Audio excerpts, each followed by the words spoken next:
Hola y bienvenidos a la Daily Hustle. Soy Enrique Byrnes y presidente es el mejor cerveza. No abate por No Filter Network. Miguelito Santiaguito not with us today. Will the Thrill Clark not with us this morning at least. He will be with us tonight live from the Double Deuces Ranch in Mississippi. Regardless, we come on here each and every single morning and we properly salute our boys. And, well, each and every one of you. Yes, yes, yes, yes, yes, yes, yes. Woo! Remember this, folks. When we are juiceful, we are useful. And when we are juiceless, we are fucking useless. A very pleasant good morning to you on the 26th day of November 2024. Was sent out the Daily Hustle email just a little bit ago. Really enjoying doing these. I am. I think that it takes consistency to stay on top of them because it's also really easy to, hey, I don't get it done on Monday. Look, life happens with all of us, right? And if I'm off coaching a baseball tournament, playing a pickleball tournament, going to a ski race, whatever, life gets in the way. And so a lot of times I get back late on a Sunday night in the baseball sense. Usually it's not until Monday that I'm returning from the weekend. So it throws off the week a little bit when it comes to writing the Daily Hustle and being able to consistently deliver this content. A lot of people have asked me before, too, by the way, how long these take. And sometimes not very long, sometimes maybe an hour, start to finish. But then I paid attention this morning. I got on the treadmill at 7. And by the time I had come up with the Daily Hustle quote of the day, wrote the whole translation, write the whole thing, right? Wrote the whole Daily Hustle, and then posted it on Instagram. So then I copy that link and then I put it on the email, and then I put obviously a more extended version of the writing on the email, and then send that out with fresh links for the Daily Hustle or Deuces Wild. And then hit up a couple story times to continue to push, by the way, the Let Them Play, a parenting and coaching guide to use sportsbook, along with some of the other products. This whole thing takes about 2.5 hours. And it's funny because when you get lost in time, I think that's a good thing. Do shit that makes you lose that sense of time. And I'm just there, hiking on the treadmill, grinding away. So really enjoy it. And on that note, we are brought to you by Bet Online, the number one online gambling destination for all the latest news, scores, odds, predictions, whatever else. Go to Bet Online. So you got the NBA firing, NBA action. It's fantastic. That's what Marv Albert used to say. And the NFL in full swing. College football playoffs is coming up here shortly. Just a fantastic time of year for all of your gambling necessities. And Bet Online has everything for you. Okay, to the email. Buenos dias. Today is Tuesday, November 26, 2024. It's officially the day after Shopping Reminder Day, as we are now under 1 month until both Hanukkah and Christmas. That said, if you have not picked up a footboard, a Daily Hustle 222 unfiltered life guidance from a human crash test dummy, the F It list. Whoa! There's a footboard. Here's the LTP book I showed you earlier. We got the DH 222 right. Let me just get this guy. Right over here. Stocking stuffers galore for everybody. Go to ericbyrnes.com. That's ERICBYRNES.com and pick yourself up a flippy. while you're there. That is the chain necklace of the stick figure smiling with the double bird. And I think it's really important to remember and know that the flippy is not a fuck you to the world.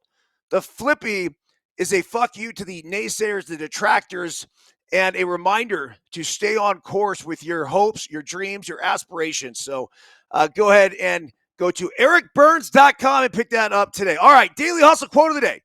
Condition and guts take over where knowledge and skill end.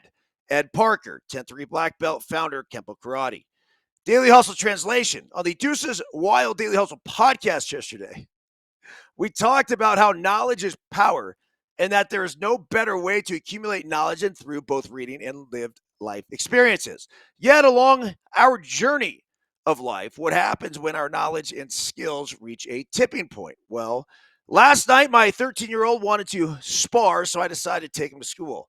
After showing him a series of blocks and maneuvers taught to me by my dad, his grandpa, who happened to be a fifth degree black belt in Kempo Karate, I explained that as advanced as some of the skills and moves are, the greatest thing both karate and my dad taught me when I was a kid was actually much simpler.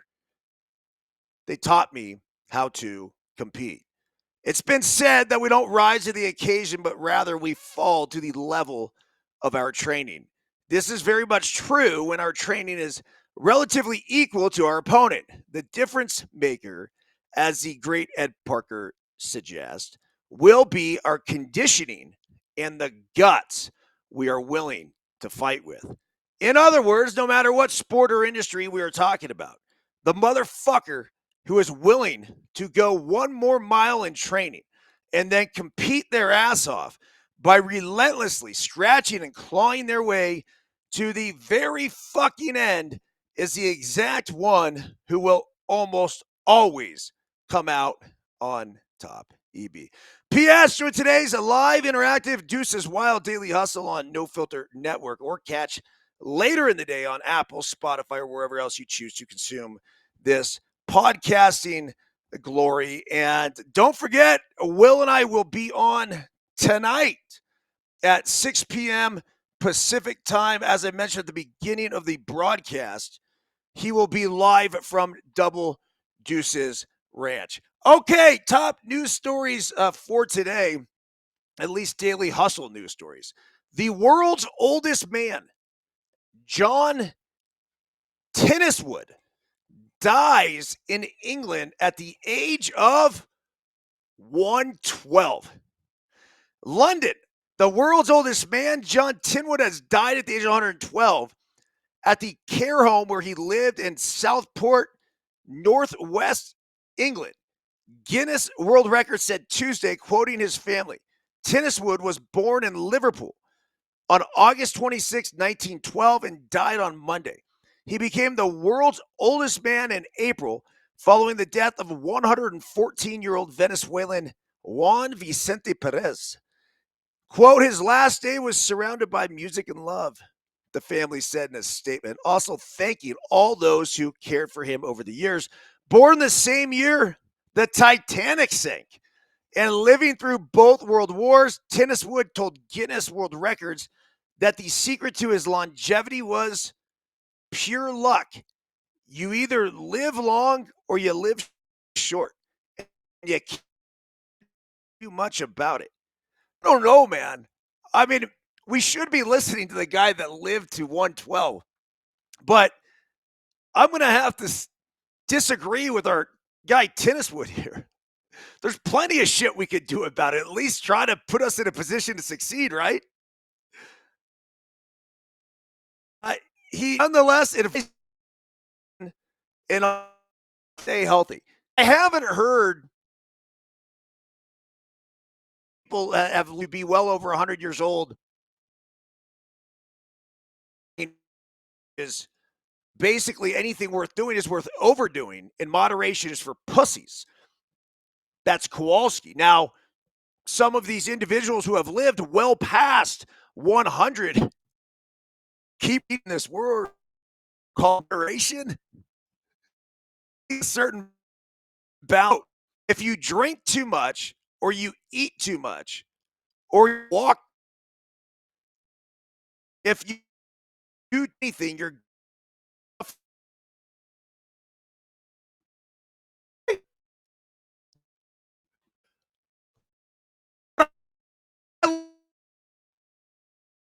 And I sure as fuck like walking and running. Turn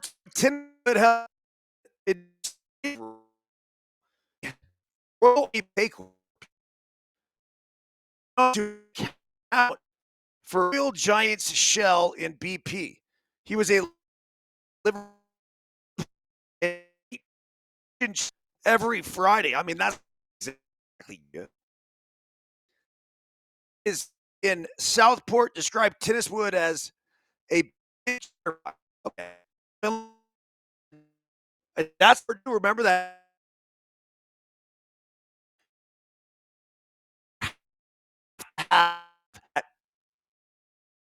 connection with the world you want to be potentially the oldest living person ever. The world's oldest living woman currently is Japan's Tomiko Itoka, who is 116. Wow. Okay, enough of that. The next article, I talked about this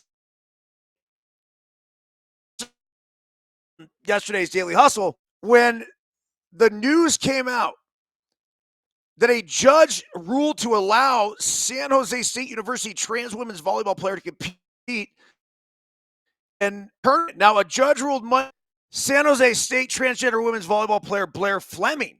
It's the first time I've really seen her name. They've tried to keep her out of it, and I have never brought up her name. I have no interest in bringing it up. I'm more about the subject as opposed to the individual, if that makes sense. I don't want to make this personal at all. Will be allowed to play for the Spartans in the Mountain West Conference tournament as well as the remainder of the season. Federal Judge Cato Cruz in Colorado, appointed by President Biden in January, denied a motion for injunctive relief in a lawsuit by college volleyball players against the conference, per Outkick. The news led to some backlash on social media, including women's sports activist Riley Gaines.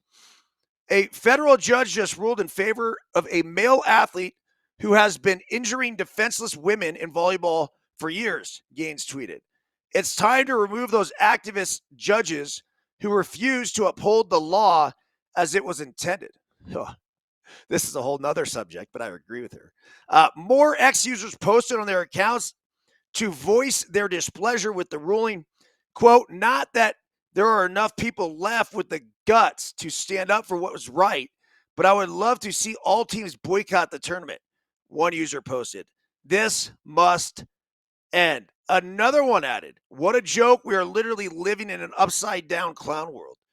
A dozen women jointly filed a suit against the Mountain West and its commissioner, alleging violations of Title IX and their First Amendment rights. Among the women are San Jose State University co-volleyball captain Brooke Slusser and two former Spartans, as well as athletes from other Mountain West schools. I mean, what's it like going in that fucking locker room? Right? Jeez. I mean, her own teammate is in a lawsuit, not necessarily against her, it's against the conference and the conference's commissioner.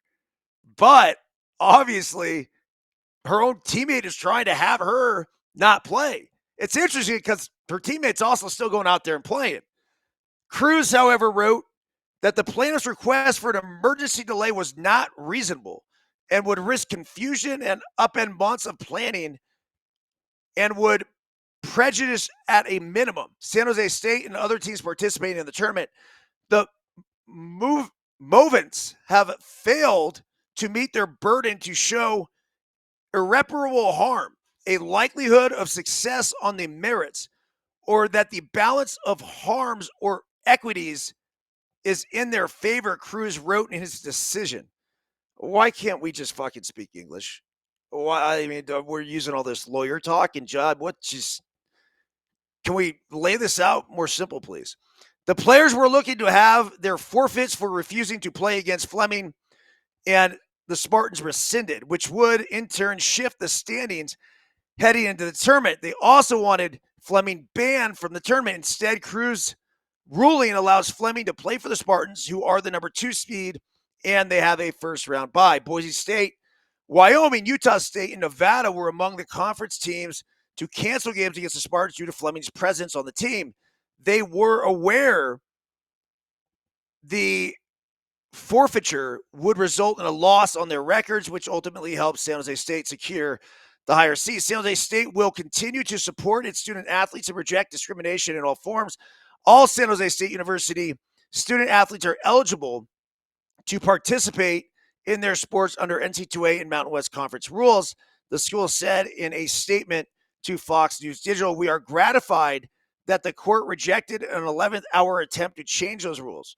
Our team looks forward to competing in the Mountain West Volleyball Tournament this week." All right. I mean, look, just do the fucking right thing.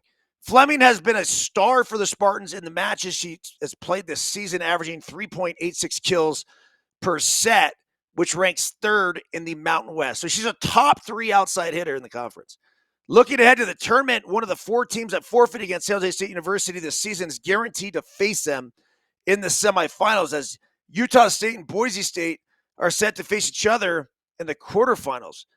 Yeah, I mean, I would forfeit the regular season game, but if I'm these girls, you've worked too hard to get there. Just play. Got to. At this point, you've made your statement. You've filed your lawsuit. You've done everything you could do in your power. You've already forfeited one game. Now it's like, fuck it. Let's go beat he, right?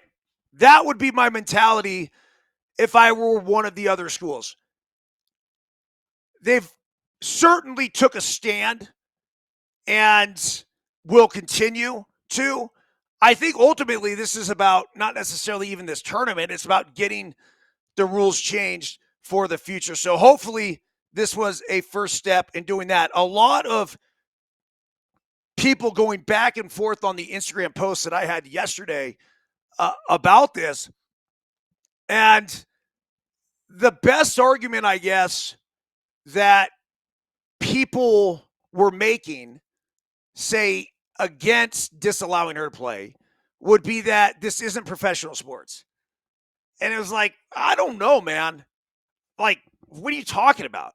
So where it's okay in amateur sports, but it's not okay in professional sports? That doesn't make any sense to me. And then a lot of people were talking about, well, this is volleyball. And guess what? It's coming to fucking basketball and it's coming to softball. And it's going to continue to come, right? We saw it in swimming. The non-contact sports make a lot more sense. But volleyball certainly is a contact sport. The concussions are a serious issue, or at least a big issue in NC2A volleyball. These girls are hitting the fuck out of the ball. And so when you have a dude on the other end, it just all of a sudden reaches a new level. Okay, let's get to baseball now. 5 teams have officially made contract offers to Juan Soto. And this is per John Morrissey, good friend of the program. The 5 teams who are in on the Soto race, at least that we know about. There could be a 6th team. Always look out for the under-the-radar teams. But they are the Mets, the Red Sox, the Blue Jays, the Dodgers, and the Yankees. So this then brings up the point. Which park could potentially suit Juan Soto the best? Now, check this out. The lefties sluggers OPS was actually 57 points higher away from Yankee Stadium in 2024. And that makes sense because Juan Soto's strength is driving the ball to the opposite field. So when he nukes these balls to left field and left center, Yankee Stadium, left center specifically, those balls go to die. Now, taking a look at this even further, his home statistics, 960 OPS, which is obviously nothing to slouch about, right? And 20 home runs. His away statistics, 1.017 OPS, and 21 homers. So he had 42 home runs total for the season. But I like this fun stat here. As much as it would be to consider what it would look like if Soto called Coors Field, as much fun as it would be to consider what it would look like if Soto called Coors Field home. I did see something the other day about Barry Bonds where they were saying if you did the ballpark adjusted factor and implemented it into Barry Bonds' 2001 season, if he played at Coors Field, he would have hit 93 fucking home runs. You just can't make this shit up. So, back to Soto. If Juan Soto were to play every one of his home games in a certain park, right? This is what the totals would be. And these are the teams that are in on the Soto sweepstake. The Phillies, 54. That's the top. The Dodgers, 51. I'm surprised about that. But I guess that would make sense because if you look at the Phillies and Dodgers, the short porch in left field and left center, it's not even left field for the Dodgers because it's kind of deep down the line. You have the moisture that comes off the coast, whatever. But that left center is not very big. And it's actually the spot that you want to try to go out at Dodger Stadium. So between the Phillies, you got Phillies at 54, the Dodgers at 51, the Blue Jays at 49. That park played big. It was really weird because they raised the fences. I think they brought them in a little bit. But a lot of that has to do with the airflow in the Sky Dome, at least is what we used to call it. Rogers Center. Yeah, who gives a shit? The Yankees, 46. So they're kind of middle of the road. The Mets, 46. Now, Mets fans will point to the fact that he's absolutely killed it in Queens. And he has. Soto has terrific numbers there. And then the Red Sox at 45. I'm going to disagree with that. I'd love to see the Red Sox and a full season of Juan Soto and the Green Monster. Maybe you could make the argument that his line drives are not going to go out of left field where they could in other spots. It's funny because I got one home run in Fenway Park. I remember not hitting it well and it going out. And then I had another one where I absolutely fucking bamboozled it. It was one of those line drives that was rising that hit the top of the Green Monster. So it certainly took one away, but it also got me an extra one as well. Same thing at Wrigley Field. And this is just, I know what you call it. Like, this is your belief that you have to have in the game of baseball. But at Wrigley Field, I hit one in like April. And I'm talking, I could not have nutted this ball any better. And it started, I'm like straight away left. And the wind was blowing straight across us. It knocked this fucking ball down and ended up almost getting caught. It's not only, it just went foul. Just went foul. And it didn't even leave the park. I couldn't hit it better. It was crazy. That's how impactful the wind could be at Wrigley Field. And then it was one of my last home runs. It might have been my last home run in the big leagues.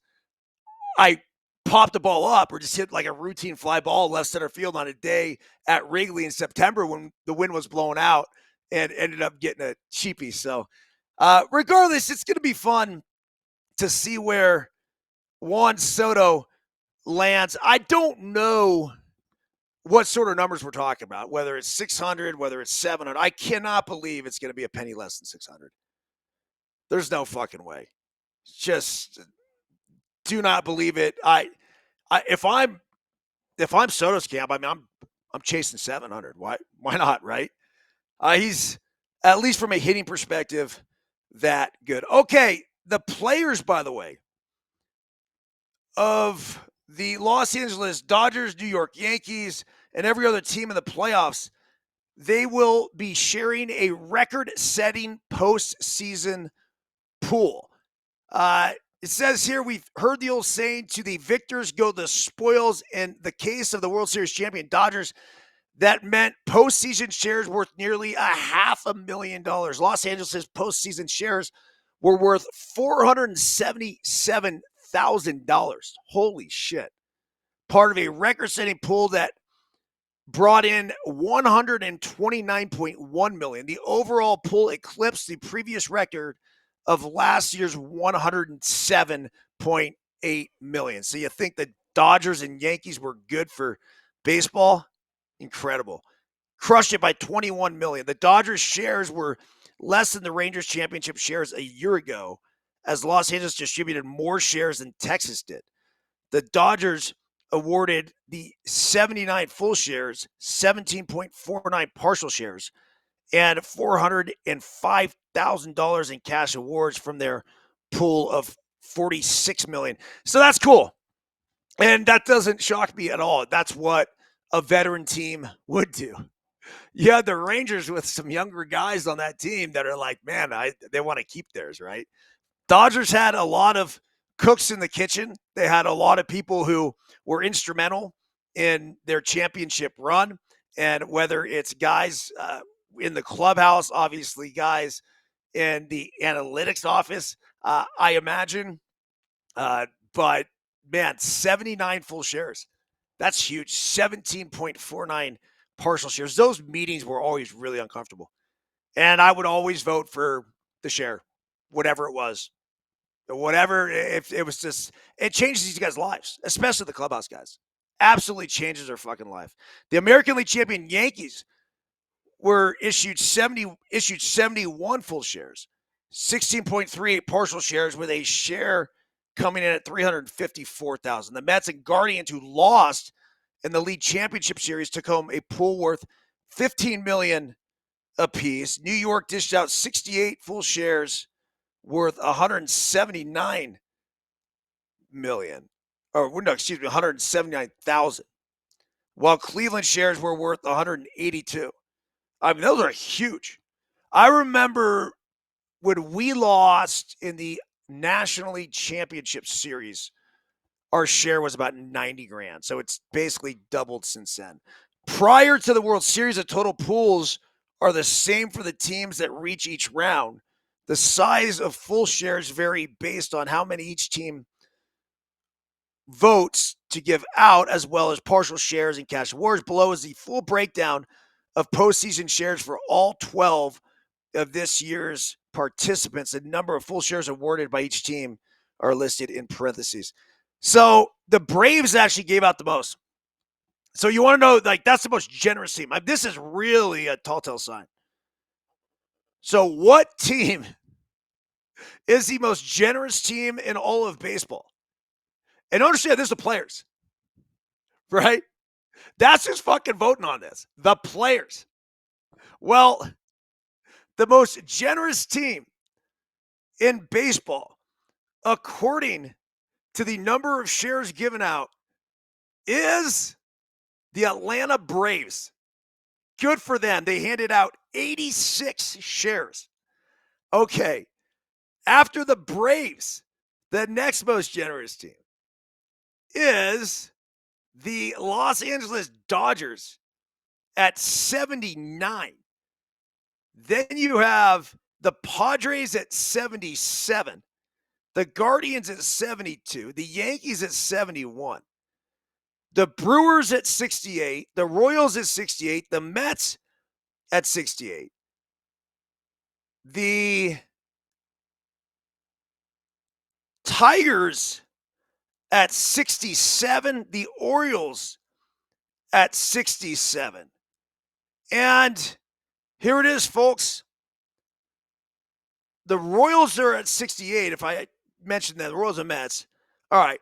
Well, the most selfish team in Major League Baseball, at least according to the number of shares given out, and what a dubious honor, goes to the Philadelphia fucking Phillies. Doesn't shock me. You do have some veterans there that have gone through the song and dance before. So they're probably like, dude, why are we giving him this guy, this guy, this guy, this guy?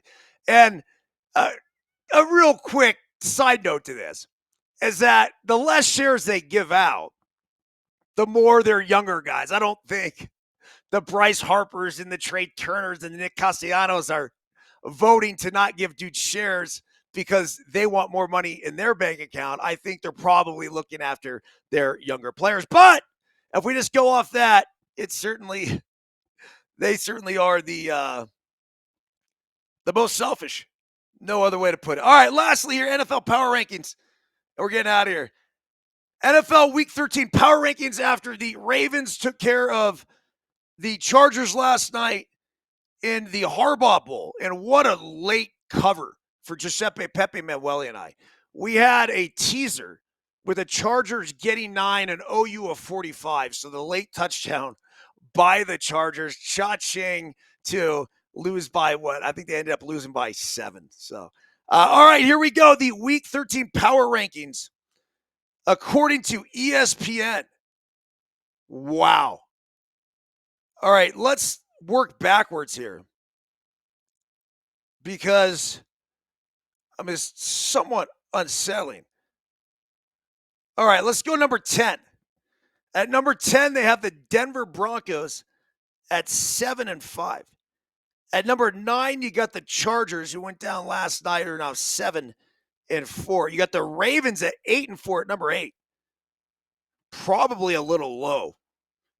You have the Steelers at 7. There's no fucking way I'm picking the Steelers over the Ravens. That's asinine. Number 6, the Green Bay Packers at 8 and 3. Meh. I don't know. Number 5, the Vikings, 9 and 2. I think this is too low. I would have them higher. Number 4, the Buffalo Bills, 9 and 2. I would have them higher too. Number 3, the Eagles. Saquon Barkley, he is fun to watch. He is electric. And I'm super bullish on the Eagles. When you have a running game that can't be stopped, look out. He certainly is in consideration for the MVP that they were chanting the other night. I love his attitude too. It's just really grateful, really humble, just a fun guy to root for. Can't say the Eagles are usually a fun team to root for, but you got the Jalen Hurts and you got Saquon Barkley. Yeah, I mean they got some dudes you certainly can get behind. All right, number 2 in the power rankings, the Kansas City Chiefs at 10 and 1. So a lot of you are probably at home right now scratching your head going, what the fuck, man? Like, Chiefs are number 2. Bills are sitting here at number 4. Vikings at 5. I mean, who's number 1? Well, I think anyone who's followed football their entire lives still has a tough time grasping the concept. The Detroit Lions are the best team in football. They're pretty fucking good. So Jared Goff's having an unbelievable year. Their defense is absolutely lights out, and they sit atop the power rankings at number 1. I'm okay with that. They have 1 loss. That's it. They have 1 loss. Chiefs at 10 and 1 aren't nearly as impressive as the Lions at 10 and 1. I think the Bills are better than both of them. But I mean, I obviously a little biased there. I also think the Vikings are just as good. You know what? Fuck it. Let me go my top 5. I'm going to go Bills 1, Vikings 2, Lions 3, Eagles 4, and yeah, I know a lot of you at home are saying, where are the Chiefs? No, they're not in my top 5. Ravens 5. There you go. Honest opinion. If I were to bet, you were match up those teams, that's the order in which I would bet if they were playing on an equal field. I would take all 5 of those teams before I would take the Kansas City Chiefs. All right, everyone, have a fantastic day. John, good morning to you. Hopefully you guys can join us tonight. Deuces Wild live from Mississippi. Not Collierville, Tennessee. And the Cowboys. Yeah, I just can't believe the fucking Redskins lost that game. I mean, that was just one of the worst defeats I've seen in a long time. The poor kicker. I mean, you went back and look at the extra point that he missed. It was actually a low snap. Watch that again last night. Where in Mississippi? Yeah, BFE. I have no idea. I couldn't tell you. I mean, Mississippi's a big place, right? I don't know if it's in Starkville or not. I have been there. Absolutely fucking loved it there. Biscuit wants to go there. Mississippi State's a special place.